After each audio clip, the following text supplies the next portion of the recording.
নমস্কার, আমি সুকৃতি রঞ্জন বিশ্বাস এসআরবি মুক্তি ইউটিউব চ্যানেলের পক্ষ থেকে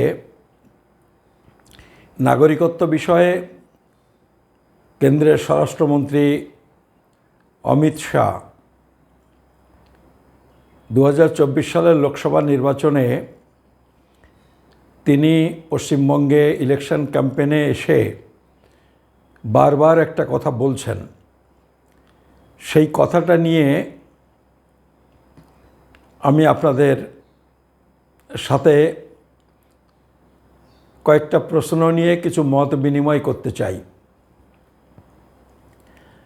আমি আর ভিডিওটা শুরু করার আগে সবাইকে বলবো যে দেখুন, আমি যে ভিডিওগুলো করি আমি চেষ্টা করি একটা বিষয় নিয়ে ধারাবাহিকভাবে পরপর কিছু যুক্তি সাজিয়ে বক্তব্যটাকে শেষ পর্যন্ত নিয়ে যাওয়ার। আমি এরকম কখনো করি না যে কিছু বিক্ষিপ্ত কথা শুরুতে মাঝে শেষে বললাম, আমি এরকম করি না। ফলে আমার ভিডিওগুলো যারা শুনবেন তাদের পুরোটা শুনলে আমার বক্তব্যটা তারা ঠিক জেনে যেতে পারবেন। কিন্তু কোথাও একটুখানি শুনলাম, বাকিটা শুনলাম না, সেইটা কিন্তু ভুল বোঝাবুঝি সৃষ্টি হয়ে যেতে পারে। মানে যা বলেছি হয়তো আপনি তার অন্যরকম অর্থ বুঝে যেতে পারেন, এরকম হওয়ার সম্ভাবনা থেকে যাবে। যে জন্যই বলবো যে আমার ভিডিওটা যারা দেখবেন, এ বিষয়ে যাদের আগ্রহ আছে তারা শেষ অবধি শুনবেন, এবং তারপরে যদি মনে হয় যে আমি যা বলেছি তার মধ্যে কিছু অসঙ্গতি আছে, কিছু অসম্পূর্ণতা আছে, বা পরস্পর বিরোধিতা আছে, যুক্তিহীনতা যদি খুঁজে পান, সেগুলো আপনারা আপনাদের আমার এখানে যে মন্তব্য করার জায়গা আছে কমেন্ট বক্সে আপনি লিখবেন। প্রয়োজনে আমি শুধরে নেব, অথবা আপনার কোনো কোয়ারি থাকলে আমি তার জবাব দেওয়ার চেষ্টা করব। আমি যে কথা দিয়ে শুরু করেছিলাম সেটা হলো অমিত শাহের বারবার বলা যে কথা, এই কথাটা এত বেশিবার উনি বলছেন যেটা শুনে আমার মনে কিছু সন্দেহ আমার মনে উদয় হচ্ছে, একটা ভয়ও উদয় হচ্ছে, ভয় সৃষ্টি হচ্ছে, এটা আপনি বলতে পারেন। কথাটা হলো তিনি বলছেন যে স্বাধীনতার সময়ে উদ্বাস্তুদের দেওয়া প্রতিশ্রুতি যেন আমরা ভুলে না যাই। বারবার এই কথা বলছেন, প্রায় প্রতিটা বক্তৃতায় তিনি বলছেন। ওই Car-19টাকে জাস্টিফাই করার জন্যে উদ্বাস্তুদের নাগরিকত্বের প্রশ্নে তিনি বলছেন স্বাধীনতার সময়ে উদ্বাস্তুদের দেওয়া প্রতিশ্রুতি কেউ যেন ভুলে না যায়। আসলে স্বাধীনতার সময়ে এই যে প্রতিশ্রুতি উদ্বাস্তুদের যেটা দেওয়া হয়েছিল সেইটা তো কংগ্রেস দিয়েছিল। এখন কংগ্রেসের দেওয়া প্রতিশ্রুতি মনে করে দেওয়া, সেইটাকে কার্যকরী করার জন্যে এত উদগ্র বাসনা, ব্যগ্রতা, এইটা কিন্তু একটু অস্বাভাবিক বলে আমার মনে হচ্ছে। কারণ আপনারা জানেন যে কংগ্রেসের শুরু থেকে, বিশেষ করে নেহেরু আমলটা নিয়ে কারণে অকারণে যুক্তি থাকুক বা না থাকুক, বলা যায় অযৌক্তিকভাবে বারবার নেহেরু আমলটাকেই বিজেপি বা মোদি আক্রমণ করেন। অথচ এটা তো মিথ্যে নয় যে আজকের এই যে আধুনিক ভারত, এই আধুনিক ভারতের ভিত্তি স্থাপিত হয়েছে নেহেরুর আমলে। এবং এই বিষয়ে আমার মনে হয় যারা একটু খোঁজখবর রাখেন, একটু পড়াশুনো করেন, তারা একমত হবেন যে আজ পর্যন্ত আমাদের দেশে যত প্রধানমন্ত্রী হয়েছেন তার মধ্যে নেহেরু যতটা দূরদৃষ্টি নিয়ে কাজ করেছিলেন, পরিকল্পনা করেছিলেন,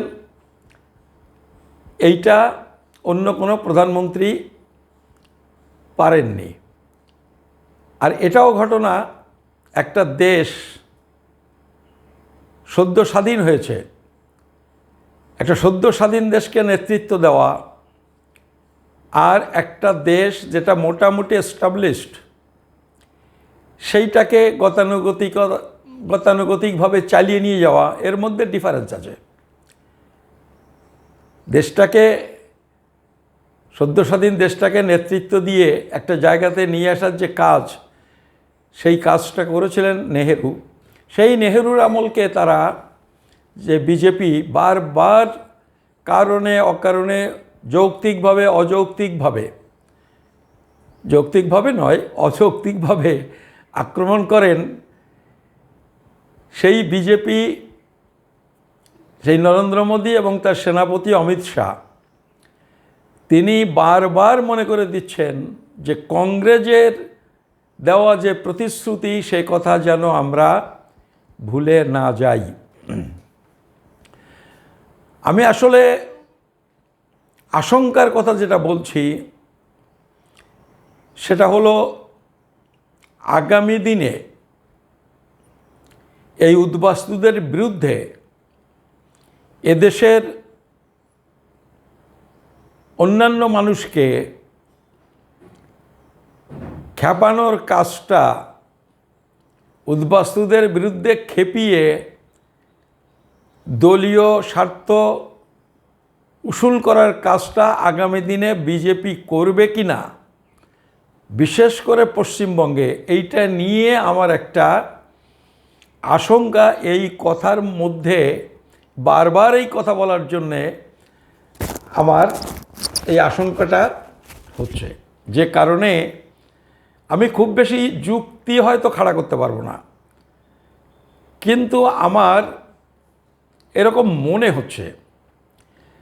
আমি এই কারণে একটু ভাবলাম যে এই প্রতিশ্রুতিগুলি যেগুলি কংগ্রেস দিয়েছিল, কংগ্রেস সরকার দিয়েছিল এবং বিজেপি গভর্নমেন্ট, তার প্রধানমন্ত্রী এবং স্বরাষ্ট্রমন্ত্রী যেটাকে মনে রাখবার জন্য বলছেন, সেই প্রতিশ্রুতিগুলি দেশবাসীকে একটু ভালো করে জেনে রাখা দরকার। ভালো করে জেনে রাখা দরকার এই কারণে, না হলে কালকে পরশুদিন যখন কোনো দল এই জায়গা থেকে ঠিক উল্টো কথা বলা শুরু করবেন, তখন আমরা বিভ্রান্ত হয়ে যাব। সেই জন্যে আমি আজকে মনে করলাম, এর আগেও একটা ভিডিওতে আমি বলেছি, আমি আজকে আবারও আমার মনে হলো যে প্রতিশ্রুতিগুলি আমি একটু আপনাদের আরেকবার মনে করিয়ে দেব। কারণ এই প্রতিশ্রুতিগুলি একটু মাথায় রাখুন, বিশেষ করে উদ্বাস্তু মানুষেরা। কারণ আমাদের হাতে আমাদের পুঁজি আর কিচ্ছু নেই। আমাদের এখন লড়াইয়ের হাতিয়ার, লড়াইয়ের পুঁজি হলো এই যে প্রতিশ্রুতি, এই প্রতিশ্রুতি, এইটুকুই আমাদের পুঁজি। এই প্রতিশ্রুতিটুকু সম্বল করে আমাদের লড়াই করতে হবে।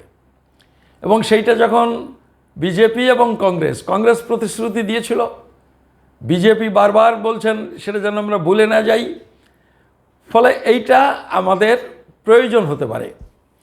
তা আমি একটু সেই প্রতিশ্রুতি, 4 জনের প্রতিশ্রুতি, খুব লম্বা নয়, সেইটে আমরা আরেকবার একটু স্মরণ করি। 4 জন কে? এই 4 জন হলেন সেই সময়ের ভারতের প্রধানমন্ত্রী এবং কংগ্রেসের নেতা পণ্ডিত জওহরলাল নেহেরু। তিনি উদ্বাস্তুদের উদ্দেশ্যে কয়েকটা কথা বলেছিলেন, কিছু দায়িত্বের কথা বলেছিলেন, যে দায়িত্ব ভারত সরকার পালন করবে। প্রতিশ্রুতি দিয়েছিলেন সেই সময়ের ভারতের রাষ্ট্রপতি রাজেন্দ্র প্রসাদ, প্রতিশ্রুতি দিয়েছিলেন জাতির পিতা মহাত্মা গান্ধী, আর চতুর্থ জন যার প্রতিশ্রুতির কথা আজকে আপনাদের আরেকবার স্মরণ করে দেব, তিনি হলেন বল্লভভাই প্যাটেল। তিনি তখন স্বরাষ্ট্রমন্ত্রী ছিলেন এবং একই সঙ্গে কংগ্রেসের বড় নেতা। এই চারজনের প্রতিশ্রুতি আমি আপনাদের আজকে একটু মনে করে দেব। আসলে এই প্রতিশ্রুতিগুলি আমি আপনাদের বাংলায় শোনাচ্ছি, কিন্তু চারজন তো কেউ বাঙালি ছিলেন না, নিশ্চয়ই তারা বাংলায় বলেননি। কিন্তু ইংরেজিতে তাদের প্রতিশ্রুতিগুলি আমাদের ভারত সরকারের একটা বড় কাজ, সেটা হলো publication division, government of India. সেখানে আমাদের এই সব বড় বড় নেতাদের বক্তব্য তারা সংরক্ষণ করে রেখেছেন। আমি তার বাংলা অনুবাদটা আপনাদের শোনাচ্ছি, তাহলে একটু শুনুন। প্রধানমন্ত্রী জওহরলাল নেহেরু স্বাধীনতা ঘোষণা অনুষ্ঠানে বলেছিলেন, কোট, আমরা সেই সব ভাই বোনদের কথা ভাবছি যাদের একটা রাজনৈতিক সীমারেখার দ্বারা আমাদের থেকে পৃথক করে দেওয়া হয়েছে এবং যারা ভারাক্রান্ত হৃদয়ে স্বাধীনতার স্বাদ আস্বাদন করতে পারছেন না। তবে যাই ঘটুক না কেন, তারা আমাদেরই একজন এবং ভবিষ্যতে আমাদেরই একজন হয়ে থাকবেন। ভালো বা মন্দ যাই হোক না কেন, সব কিছুতেই আমরা তাদের সমান ভাগিদার হব, আনকোট। এইটা অনুবাদ। মূল কথাটা লেখা আছে, ইন্ডিয়াজ ফরেন পলিসি, ইংরেজিতে India's foreign policy, selected speech of mister Nehru, page 15 থেকে 16, publication division, government of India.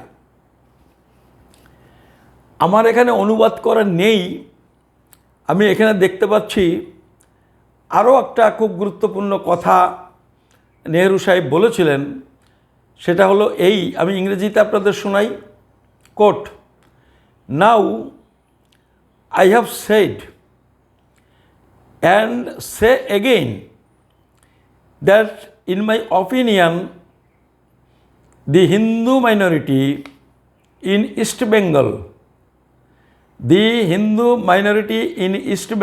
মানে বাঙালিদের ব্যাপারে বলছেন, the Hindu majority in East Bengal feels insecure। আরেকবার বলি,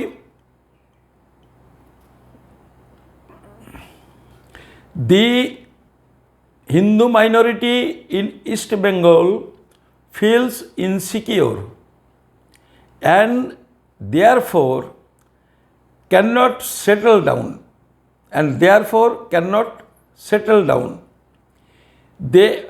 they want to come away, even if they remain, they do not know how long they will remain. Even if they remain, they do not know how long they will remain, unquote। এইটা আছে speech of Jawaharlal Nehru, volume 2, page 155, publication division, government of India. আমি এরপর রাষ্ট্রপতি রাজেন্দ্র প্রসাদ কি বলেছিলেন সেটা আপনাদের একটু স্মরণ করে দিই। রাষ্ট্রপতি রাজেন্দ্র প্রসাদ তার শপথ অনুষ্ঠানে বলেছিলেন, আমরা সেই সমস্ত উদ্বাস্তু মানুষকে পুনর্বাসিত করার জন্য অধীর ও উদ্বিগ্ন। দেশভাগের জন্য যাদের যার পর নাই ভোগান্তি হয়েছে এবং এখনও অমানসিক কষ্ট ও দারিদ্র্যের মধ্যে কাল কাটিয়ে চলেছেন, আনকোট। এটা বলেছিলেন ভারতের রাষ্ট্রপতি ডক্টর রাজেন্দ্র প্রসাদ। জাতির পিতা মহাত্মা গান্ধী 26শে সেপ্টেম্বর, আগস্ট মাসে স্বাধীনতা, সেপ্টেম্বর মাসে বলছেন, 26শে সেপ্টেম্বর 1947 সালে এক প্রার্থনা সভায় বলেন, কোট, যে সমস্ত শিখ ও হিন্দুরা পাকিস্তানে আছেন, দেখুন এখানে কিন্তু একেবারে সম্প্রদায় উল্লেখ করে বলছেন মহাত্মা গান্ধী, যে সমস্ত শিখ ও হিন্দুরা পাকিস্তানে আছেন তারা যদি সেখানে থাকতে না চান তাহলে যে কোনো সময়ে যে কোনোভাবে পাসপোর্টের ব্যাপার না, যে কোনোভাবে ভারতে চলে আসতে পারেন। সেক্ষেত্রে ভারত সরকারের প্রথম কাজ হলো তাদের জন্য চাকরির ব্যবস্থা করা এবং সুখ স্বাচ্ছন্দ্যের ব্যবস্থা করা, আনকোট। এইটা মহাত্মা গান্ধী সেপ্টেম্বর মাসে 47 সালে প্রার্থনা সভায় বলেছিলেন। আর চতুর্থ যেটা আমি পড়ে শোনাবো সেটা হলো বল্লভভাই প্যাটেল বলেছিলেন 15ই জানুয়ারি 1950 সালে, 15ই জানুয়ারি 1950 সালে, কোট, পূর্ববঙ্গের হিন্দু ও অন্যান্য সংখ্যালঘু মানুষেরা, এখানেও হিন্দু কথাটা কিন্তু উল্লেখ করেছেন। মানে আজকে কেন মুসলমানদের বাদ দেওয়া হলো ইত্যাদি ইত্যাদি কথা উঠছে বলেই আমি এটা সবাইকে একটু নোট করার জন্যই বলছি। 15ই জানুয়ারি 1950 সালে বল্লভভাই প্যাটেল বলেন, কোট, পূর্ববঙ্গের হিন্দু ও অন্যান্য সংখ্যালঘু মানুষেরা আমাদের রক্ত মাংসের সমান, যারা স্বাধীনতার জন্য আমাদের পক্ষে দাঁড়িয়ে লড়াই করেছেন। তারা একটা সীমারেখার ওপারে পড়েছেন বলে হঠাৎই বিদেশি বলে গণ্য হতে পারেন না। এদেশের উপর তাদেরও অধিকার আছে। এটা বল্লভভাই প্যাটেল বলেছিলেন। এবং এইটা কোথায় বলেছিলেন আমি সেটাও আপনাদের বলে দিই, কারণ কোনো সময় প্রশ্ন উঠতে পারে, আর এটা যখন রেকর্ড হয়ে থাকছে আপনার কাছে থাকবে। এটা উনি বলেছিলেন, এটা হলো speech of Sardar Patel, publication division, government of India, page 121। আর রাজেন্দ্র প্রসাদ যেটা বলেছিলেন ঠিক আগেরটা আমি পড়ে শুনিয়েছি, সেটা হলো speech of doctor Rajendra Prasad, publication division, government of India, volume 1, page 2, volume 1। এইগুলো, এই দলিলগুলো ব্যাংকিং পাবলিকেশন ডিভিশনে এখনও রয়েছে। এখন এই কথাগুলি যেন আমরা ভুলে না যাই, এই কথা বারবার অমিত শাহ বলছেন। অমিত শাহ এই কথা বলছেন, এটা যদি তিনি অন্তর থেকে বলেন আমি তাকে অভিনন্দন জানাবো। কারণ এইটাই হচ্ছে উদ্বাস্তুদের নাগরিকত্ব পাওয়ার একমাত্র হাতিয়ার। এইটার পরেই ভিত্তি করে উদ্বাস্তুদের আন্দোলন অতীতেও হয়েছে, আগামী দিনেও করতে হবে। কারণ আইন কানুন অনেক এদিক ওদিক হয়ে গেছে, সেই আইন কানুন পরিবর্তন করতে হলে তার ভিত্তি হবে এটাই। আমি অমিত শাহকে বললাম আন্তরিকভাবে বললে আমি অভিনন্দন জানাই, কিন্তু এইটা তাদের অন্তরের কথা কিনা এইটা নিয়ে আমার যথেষ্ট সন্দেহ আছে। সন্দেহ আছে এই কারণে, দেখুন 2003 সালে এই হিন্দু, এই শিখ, এই বৌদ্ধ এদের অনুপ্রবেশকারী ঘোষণা করেছিল বিজেপি গভর্নমেন্ট। তখন অটল বিহারী প্রধানমন্ত্রী ছিলেন। আইনটা কি হয়েছিল? নাগরিকত্ব আইনের সেকশন 21B, তাতে বলা হয়েছিল যে কেউ হিন্দু হন, মুসলমান হন, শিখ হন বা খ্রিস্টান হন, যেই হন, বিনা পাসপোর্টে যারা ভারতে এসেছেন সবাই অনুপ্রবেশকারী। এই আইনটা যখন করা হয়েছিল, এটা কিন্তু কংগ্রেস করেনি। অত বছর ক্ষমতায় থেকেও এরকম একটা আইন তারা করেনি। ক্ষমতায় গিয়েই প্রথম সুযোগে এটা যখন করছেন, অমিত শাহ যদি আন্তরিক হতেন তাহলে বলতে হবে এই প্রতিশ্রুতি, এই ঘোষণা যেটা কংগ্রেস করেছিলেন এটা তিনি জানতেন না। কিন্তু তিনি জানতেন না বা তার দল জানতেন না, তার দল জানতো না, এটা কি বিশ্বাসযোগ্য? আমার কাছে মনে হয় এটা বিশ্বাসযোগ্য নয়। ফলে তারা জেনে বুঝেই এটা করেছিলেন। আজকে হয়তো প্রয়োজনের তাগিদে তারা এই কথা বলছেন যে এই ঘোষণা, এই প্রতিশ্রুতি মনে রাখা দরকার। কিন্তু কালকে যারা অন্যরকম করেছেন, উল্টো করেছেন, আগামী দিনেও তারা উল্টো করবেন না, এইটা আমি অন্তত আশ্বস্ত হতে পারছি না।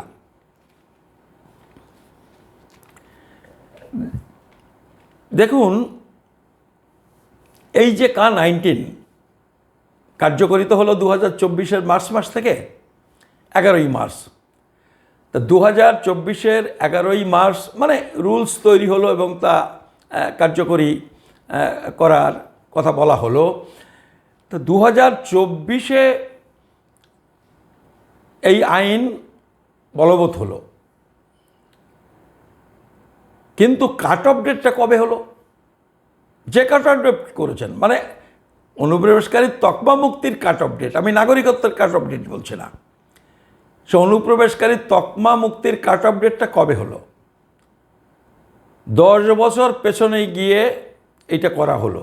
তো এই 10 বছরের মধ্যে যারা এসেছেন তারা এই যে প্রতিশ্রুতির কথা বারবার মনে করতে বলছেন অমিত শাহ, সেই প্রতিশ্রুতির মধ্যে পড়েন না? তারা 2024-এ করেছেন। আইনে একটা লাইন লেখা থাকলে হতো যেদিন থেকে এই আইন কার্যকরী হবে সেই দিনের আগ পর্যন্ত যারা ভারতে এসেছেন তারা এই আইনের সুবিধা পাবেন। তাহলে আজকে 2024 হয়ে যেত কাট অফ ডেট। তারা যদি সত্যি এই প্রতিশ্রুতির কথা মনে রাখতেন তাহলে এই 10 বছর আগের একটা কাট অফ ডেট করতেন না। আবার উল্টো আরেকটু পিছিয়ে যান। 2003-এ যখন অনুপ্রবেশকারী তকমা দেওয়া হলো, যে বিনা পাসপোর্টে আসলেই অনুপ্রবেশকারী, সেই তকমাটা 2003 সাল থেকে করতে পারতেন, যে 2003 সালের পর থেকে যারা ভারতে বিনা পাসপোর্টে আসবেন তারা অনুপ্রবেশকারী। তা কিন্তু তারা করেননি। তারা কবে থেকে এইটাকে কার্যকরী করলেন? কার্যকরী করলেন সেই 1948 সালের 19শে জুলাই থেকে। কত বছর আগে থাকতে আইনটা কার্যকরী হলো যে 19শে জুলাইয়ের পরে বিনা পাসপোর্টে যারা এসেছে তারাই অনুপ্রবেশকারী। আইনটা করলেন কিন্তু 2003-এ। দেখুন বিষয়টা, তখন তাদের মনে ছিল না যে দেশভাগ হওয়ার সময় হিন্দুদের প্রতি কী প্রতিশ্রুতি দেওয়া হয়েছিল? তারা তখন কিন্তু এটা মনে করেননি। ফলে এই রকম একটা দল তারা যখন বলছেন তখন আমার কিন্তু সন্দেহ হচ্ছে। দেখুন, মনমোহন সিং 2003 সালে যখন আদবানি 18 ডিসেম্বর 2003 সালের 18 ডিসেম্বর ওই যে নাগরিকত্ব সংশোধনী আইন 2003 যেদিন পার্লামেন্টে রাজ্যসভাতে মুভ করেছিলেন উপপ্রধানমন্ত্রী এবং স্বরাষ্ট্রমন্ত্রী এল.কে. আদবানি, ওই আলোচনায় মনমোহন সিং এবং শঙ্কর রায়চৌধুরী একটা সংশোধনী মুভ করেছিলেন। সেই সংশোধনীতে বলেছিলেন যে বাংলাদেশ থেকে যে সমস্ত সংখ্যালঘু মানুষেরা ভারতে এসে নাগরিকত্ব চাইছেন তাদের নাগরিকত্ব দেওয়ার ক্ষেত্রে লিবারেল হওয়া দরকার, উদার হওয়া দরকার।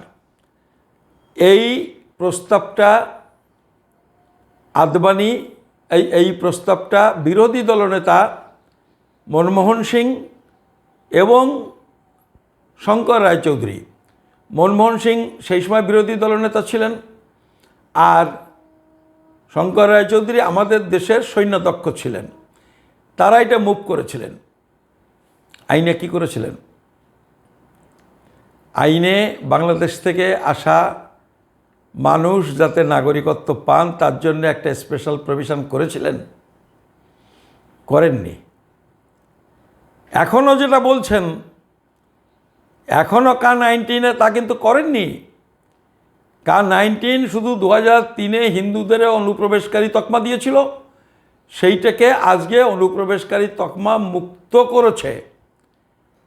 আর আগে যেভাবে সহজে নাগরিকত্ব পাওয়া যেত, ওই যে 85 সালের আগ পর্যন্ত যখন ডিএমকে অথরাইজ করা ছিল, আবেদন করলেই নাগরিকত্ব পাওয়া যেত, ওই কংগ্রেস আমলে সমস্যা ছিল না। আমি নিজের কথা বলছি, আমাকে পরশুদিন 3জন লোক এসেছিলেন। তা আমি কথায় কথায় বললাম যে দেখেন আমি পাসপোর্ট করেছি, আমার তো জন্মস্থান লেখা কুলটিয়া, বাংলাদেশ। তো ওরা বলেন কি, মানে হ্যাঁ আমার কেন, আমার স্ত্রীরও তাই, তারও লেখা জন্ম বাংলাদেশ। আমি অনেকের জানি এরকম আছে। কাদের এটা? এটা আছে যারা ওখান থেকে এসে নাগরিক সার্টিফিকেট করেছেন, তাদের এটা আছে, দরখাস্ত করে যারা নাগরিকত্ব, এবং তখন নাগরিকত্ব কোনো সমস্যাই ছিল না। ওই একটা ব্যাংকে অ্যাকাউন্ট খোলার মতোই, আবেদন করলে 7 দিন 10 দিনের মধ্যে নাগরিক সার্টিফিকেট পাওয়া যেত। কংগ্রেস ক্যাম্পের ইনচার্জকে ওই মানা ক্যাম্প, নৈনিতাল ক্যাম্প, ধুবুলিয়া ক্যাম্পে ক্যাম্প ইনচার্জকে অথরাইজ করেছিলেন যে নাগরিকত্বটা দিয়ে দেবেন যারা ওখান থেকে আসছে, কারণ তারা দেশভাগের শিকার, তাদের সহজে নাগরিকত্বটা দেওয়া উচিত। আজকে অনুপ্রবেশকারী তকমা মুক্তির পর দরখাস্ত করে নাগরিকত্ব পাওয়ার জন্যে বিজেপি যেটা করেছে, তাতে নাগরিকত্ব কারোর হবে না। এবং এই যে হবে না, এটা তো আমি আগের 1-2 ভিডিওতে বলেছি যে এটা এই গণভোট জানিয়ে দিয়েছেন সমস্ত উদ্বাস্তু, বাঙালি উদ্বাস্তুরা, তারা জানিয়ে দিয়েছেন যে যে আইন হয়েছে তাতে আমরা খুশি না, ওই আইনে নাগরিকত্ব আমরা পাবো না। কেউ দরখাস্ত করেননি। শোনা যাচ্ছে 14 জনের নাগরিকত্ব হয়েছে K-19, তার মধ্যে সবাই হচ্ছে পশ্চিম পাকিস্তানের সিন্ধু প্রদেশ থেকে আসা মানুষ। ঠিক আছে, পশ্চিম পাকিস্তান থেকে এসেছেন, 14 জন নাগরিকত্ব পেয়েছেন, তারাও খুব নির্যাতিত মানুষ, কষ্টে ছিলেন, সেটা ভালো, ঠিক আছে। কিন্তু আমি বলছি বাঙালিদের একজনেরও নাগরিকত্ব হবে না। ফলে এই যে বলছেন যে তাদের কথা আমাদের মনে রাখা দরকার, এই প্রতিশ্রুতির কথা মনে রাখা দরকার, এই প্রতিশ্রুতির কথা মনে রাখার জন্য যখন বলছেন, আপনারা যদি 2014 সালটাকেও ভিত্তিবর্ষ করতেন, আসামে যেমন আছে 71-এর আগে আসলে তিনি নাগরিক, তাকে দরখাস্ত করতে হয় না। আপনারা যদি 2014 সালটাকেও সেটা করতেন যে 2014 সালের আগে যারা ভারতে এসেছেন তারা ভারতবর্ষের নাগরিক, কাউকে দরখাস্ত করতে হবে না। ওই যে 20টা ডকুমেন্টের কথা বলেছেন যে 2014 সালের আগে থাকতে ভারতে বসবাস করেন কি করেন না, সেইটা প্রমাণ করার জন্য যে 20টা ডকুমেন্টের কথা আপনারা বলেছেন, এরকম বলে দিতে পারতেন। ফলে আপনারা কথায় যেটা বলছেন আর কাজে যেটা করছেন সেটা কিন্তু মিলছে না। আর মিলছে না বলেই আমি এই রাজ্যবাসীকে আমার একটা অনুমানের কথা, আমার একটা আশঙ্কার কথা আপনাদের মনে করে দিই। সেটা হলো এই, বিজেপি 2-3টে ভোট মতুয়া, উদ্বাস্তু এবং নমশূদ্রদের ধোঁকা দিয়ে ভোট আদায় করে নিয়েছেন। যদি আগামীকাল তারা মনে করেন যে এই উদ্বাস্তু মানুষকে, মতুয়াদের, নমশূদ্রদের এই পথে আর ধোঁকা দিয়ে ভোট পাওয়া যাচ্ছে না, তারা ভাগীরথীর ওপারে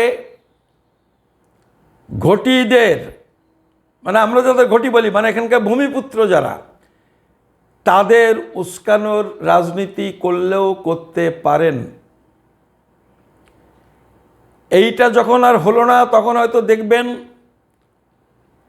যেখানে এখানকার ভূমিপুত্র মানুষেরা বেশি, তাদের মধ্যেই হয়তো বলা শুরু করলেন, এই প্রচার শুরু করলেন যে পূর্ববঙ্গ থেকে এই উদ্বাস্তু মানুষেরা আসার জন্যে আপনাদের অধিকার খর্ব হচ্ছে,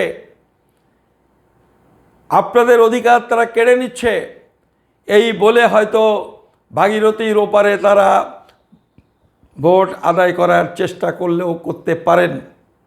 একটা কথা বলে না, অতি ভক্তি চোরের লক্ষণ। এই যে এতবার বলছেন যে স্বাধীনতার সময় উদ্বাস্তুদের দেওয়া প্রতিশ্রুতি আমরা যেন কেউ ভুলে না যাই, আমার এই কথা শুনে শুনে কিন্তু আমার এই গ্রামের সেই প্রবাদটার কথা মনে পড়ছে, অতি ভক্তি চোরের লক্ষণ। তারা কিন্তু এই ভয়ঙ্কর খেলাও আগামী দিনে খেলতে পারে। ফলে আপনাদের সবাইকে আমি এই সমস্ত অশুভ যে প্রবণতা, এই অশুভ প্রবণতা সম্পর্কেও কিন্তু সতর্ক থাকবার জন্য আপনাদের আহ্বান জানাচ্ছি। আপনারা এই বিষয়ে সতর্ক হন।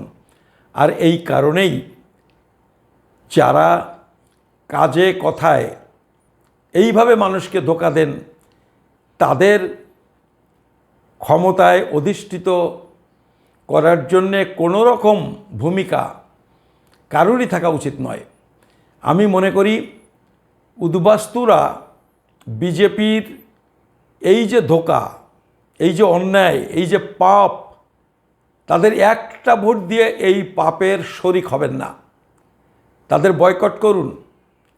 আগামী দিন যদি সুস্থভাবে শান্তিতে যদি দেশে বসবাস করতে হয়, বিজেপি দলটাকে হারাতে হবে, জাদুঘরে পাঠাতে হবে।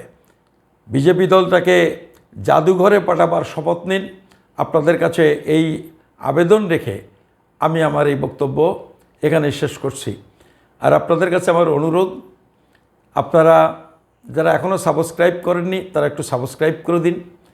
যারা মনে করবেন বেশি বেশি মানুষের কাছে ভিডিওটা পৌঁছানো দরকার, তাদের শোনা দরকার, তারা একটু শেয়ার করে দিন।